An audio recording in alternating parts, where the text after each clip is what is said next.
सचिन तेंदुलकर ने अपनी बायोग्राफी में लिखा है, उस हार के बाद हम सबको पता था कि सीरीज में जिंदा रहने के लिए हमें और मजबूत होने की जरूरत थी। जहां पहले व्हाइट वॉश और इतिहास रचने की बात चल रही थी, वहां सिर्फ एक मैच के बाद सीरीज में जिंदा रहने तक का आकर रह गई थी। उसके ऊपर अनिल कुंबले और विकेटकीपर अजय रात्रा की इंजरी। अगर ऐसा देखा जाए तो इस सीरीज में जिंदा रहना किसी करिश्मे से कम नहीं था। आज हम जानेंगे उस करिश्मे की कहानी, एक दिलेर का डेब्यू और एक हिचकिचाते ओपनर की कहानी। 2002 तक इंडियन टीम में ओपनर का हाल चाइना के माल की तरह हो गया था। दिखना अच्छा है, लेकिन थोड़े टाइम बाद आप समझ ही गए होंगे। हर कुछ महीने में एक नया ओपनर आया, कुछ देर के लिए सितारे से चमकता और फिर टूटे तारे की तरह कहीं गुमसा हो जाता। मोंगिया, रमेश, सिद्धू, जडेजा, रमन, संजय मांजरेकर, विक्रम राठौर, वेंकटेश, राहुल द्रविड़। एक समय लग रहा था कि टीम में खेल रहा हर एक बंदा ओपनिंग कर चुका है और लॉर्ड्स का वो पहला टेस्ट शुरू होने के पहले करंट ओपनर दास और जाफर के खराब फॉर्म के चलते कप्तान गांगुली और जॉन राइट एक निर्णय पर पहुंचे। निर्णय एक नए बैट्समैन से ओपनिंग कराने का।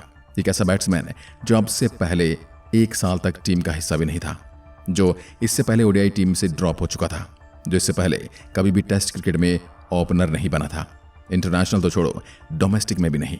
इसलिए वो बैट्समैन इस निर्णय को सुनकर भौचक्का होकर रह गया। मैं क्यों ओपनिंग करूं? आप ये सचिन कर लो। दादा ने कहा, देख, मिडिल ऑर्डर न पहले की तरह भरा हुआ है। तू खाली होने की राह देखेगा तो जिंदगी भर बेंच पर बैठा रह जाएगा, और बेंच पर बैठे बैठे कोई क्रिकेटर नहीं बनता। तो ओपनर की जगह खाली है, वो ले ले। पहली बार ओपनिंग करना वो इंग्लैंड की पिचेस पर, इसलिए उस बैट्समैन ने फिर एक बार पूछा, मैं अगर आउट हो गया तो? दादा ने झट से बोल दिया, तू टेंशन मत ले, अगर तू फेल भी हो गया तो मैं तुझे ड्रॉप नहीं करूंगा। तो बस दादा ने उस बैट्समैन को पूरे मैच में खुली छूट दे रखी थी। किसी भी चीज की परवाह किए बगैर जैसी मर्जी आए बैटिंग कर। और नतीजा हमें मिला, वो बैट्समैन जो आगे जाकर इतिहास के सबसे घातक ओपनर में से एक माना जाने वाला था, जो आगे जाकर इंडियन बैटिंग का नक्शा बदलने वाला था। तो आज तक दुनिया का हाईएस्ट स्ट्राइक रेट रखने वाला बैट्समैन है नजफगढ़ का नवाब वीरेंद्र सहवाग, जिन्होंने अपने ओपनिंग पारी में 87 रन बना दिए, वो भी ऐसी पिच पर जहां 11 में से 7 बैट्समैन डबल डिजिट स्कोर तक भी नहीं पहुंच पाए थे।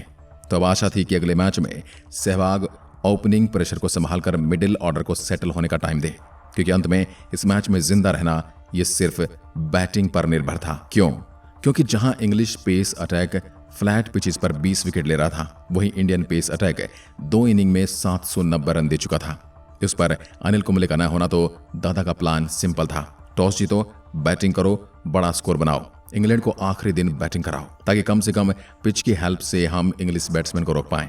अगले सेकंड टेस्ट में दादा ने टॉस जीता और बैटिंग ली, और नतीजा होगार्ड ने इंडिया बैटिंग को चीर कर रख दिया।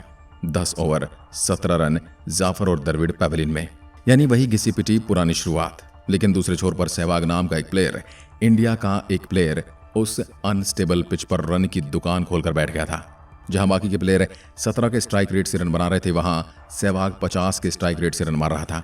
और देखते ही देखते पहले सचिन और फिर गांगुली सहवाग के साथ बड़े बड़े पार्टनरशिप बनाने लगे। जहां 2 हफ्ते पहले पूरी टीम ने मिलकर सिर्फ 211 रन बनाए थे, वहां अब सहवाग की सेंचुरी के दम पर हम सिर्फ 4 विकेट गंवाकर उसी टोटल पर पहुंच गए थे। उसी में फिर गांगुली की 68, अगरकर के 34 और हरभजन की इंडियन क्रिकेट की सेकंड फास्टेस्ट हाफ सेंचुरी। अब भारत का स्कोर 357। शुरुआत तो काफी अच्छी हुई थी। अब आशा थी इंडियन बॉलिंग लाइनअप से, लेकिन इंग्लिश प्लेयर जब बैटिंग करने आए, उसके बाद जो धुनाई हुई, जितने रन बनाने के लिए हमें 2 दिन लग गए थे, इंग्लैंड ने उतने ही रन 2 सेशन में बनाकर रख दिए। वॉन के 197, स्टुअर्ट के 87, व्हाइट के 94, बूचर के 53। इंग्लैंड के क्रीज पर आने के बाद 10 घंटे के अंदर इंग्लैंड का टोटल 617। और जैसे जले पर नमक छिड़कने का काम फ्लिंटॉफ और होगार्ड ने कर दिया। चौथा दिन खत्म होने से पहले दोनों इंडियन ओपनर को पैवेलियन भेज दिया। तो 5वां दिन इनफॉर्म बैट्समैन सहवाग आउट, जीतने का कोई चांस नहीं। सचिन और द्रविड़ क्रीज पर, मतलब वही सिचुएशन जिसे अवॉइड करने के लिए दादा ने पहले बैटिंग ली थी। इस मैच में हारना मतलब 4 मैच की सीरीज में वापसी का कोई चांस नहीं। अब टेस्ट का आखिरी दिन के पहले ओवर से ही पिच बॉलर को सपोर्ट कर रही थी। फुल लेंथ की बॉल कभी बाउंसर बन जाती तो कभी घुटने के ऊपर नहीं आती।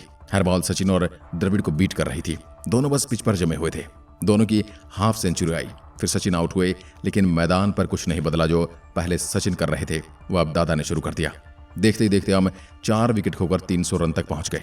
जब तक द्रविड़ 115 रन पर आउट हुए, तब तक हम 50 रन की लीड ले चुके थे। इन दिग्गजों का मिडिल ऑर्डर इस सीरीज में अपना फॉर्म बता रहा था। दिन के बचे थे सिर्फ 35 ओवर और 6 विकेट अब भी हाथ में। मैच तो ड्रा होना था। इंग्लिश प्लेयर की आंख में वो जीत की भूख साफ नजर आ रही थी और द्रविड़ के आउट होते ही सारे इंग्लिश बॉलर दोनों बैट्समैन पर टूट पड़े। एक तरफ से बाउंसर, दूसरी तरफ से स्लेजिंग। वो दोनों बैट्समैन पर प्रेशर बनाना चाहते थे और उनका यह तरीका काम भी आया। पहले लक्ष्मण 14 पर आउट और उनके पीछे दादा अपने शतक से 1 रन दूर यानी 99 रन पर पिच पर थे। अगरकर और हरभजन तो बचे हुए और खेलकर निकालना कोई बड़ी बात नहीं थी, लेकिन ऐसी पिच पर टिकना आसान नहीं था और जिसका डर था वही हुआ।